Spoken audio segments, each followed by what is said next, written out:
Urnietak esperientzia eskolaren ikasturte berriari hasiera eman dio, aurten 4. izango da. Proposamen honek gure helduen artean ikasketak bultzatzen ditu.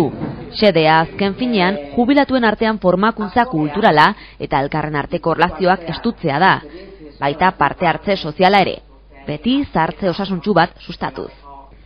Aurten 20 pertsonek parte hartuko dute, ia guztiak emakumeak.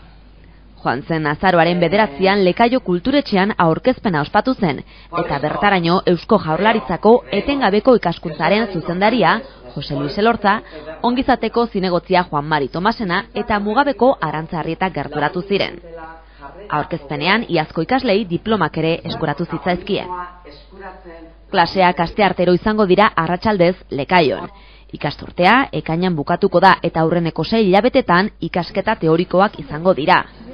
Azken 3 hilabetetan berriz parte hartzaileek proiektu batetan lan egingo dute.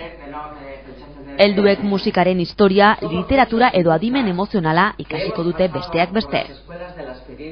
Elorzak esan zuenaren arabera formakuntza bizitzeko gogoak ematen dizkizulako merezi du, eta jubilatuen artean motivazioak izatearen garrantzia nabarmendu zuen. Tomasenak bere aldetik krisi ekonomikoa dela eta udala arlo guztiak murrizketak izan dituztela esan zuen, salbuespen bakarrarekin, ongizate saila. Zinegotziak esperientzia eskolaren lana goraipatu zuen parte hartzea bultzatzerako beste garraiobide bat bezala.